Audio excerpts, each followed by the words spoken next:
I would say to you, however, for legitimate fight purposes, Gervonta Davis to me is the #1 attraction in boxing. He's the #1 attraction in boxing.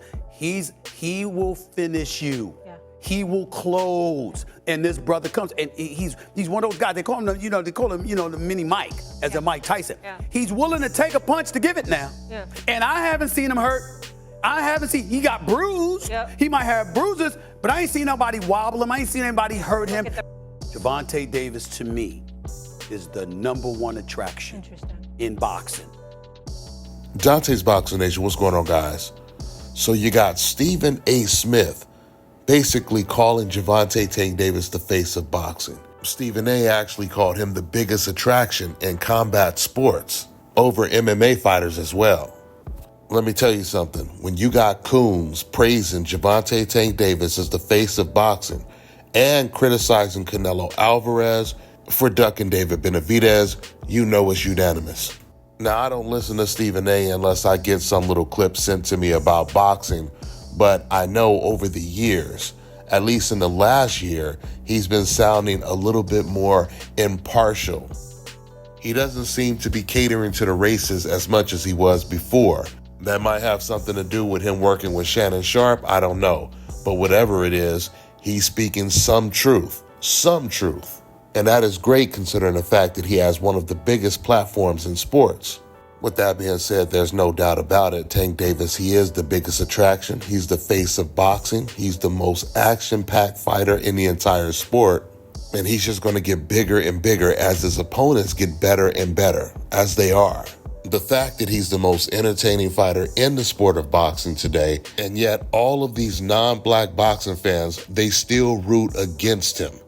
All of those fans, they claim they hated Devin Haney so much. Now that hate has been transferred to Gervonta Tank Davis because now he's considered the bigger threat. And I can guarantee you, these race fans, they're going to try their best to discredit the Lomachenko fight. That's because they are scared to death that Gervonta is going to be the first person to knock him out, and a black man at that. And I'm talking about 98% of these non-black boxing writers and analysts, from Chris Mannix all the way down to Sean Zattel and all of the race boxing fans on the internet.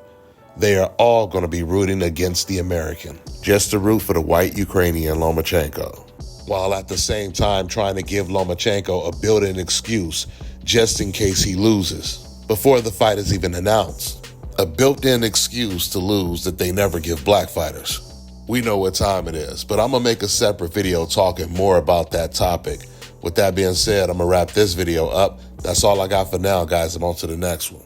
Let me tell you guys about Issa Israel Law Firm. It is a full-service legal practice based in Denver, Colorado, an emerging hub for combat sports and high-altitude training. If you're a fighter inside or outside of the ring and you need a law firm you can trust to fight for you, visit thefighterfirm.com or email help@iilawfirm.com. Legal representation is usually limited to plaintiffs or defendants in Colorado, but iFirm can help anyone in the world with trademarking their business name, logos, and U.S. immigration issues. This brother has been my attorney for a while and helped guide me through all kinds of business and civil issues, so make sure you guys go to thefighterfirm.com. All right, now check this out, guys. If you're looking to repair eczema scars, burns and bruises, dark spots and blemishes, fever blisters, diabetic ulcers, this right here is the perfect product for you guys. It's called LO Deki Face and Body Oil. Athletes and top-ranking boxers, they're also using it after training to reduce swelling, inflammation, and to ease the pain. So get yours today. Go to lodeki.com, like them on Facebook, and follow them on Instagram.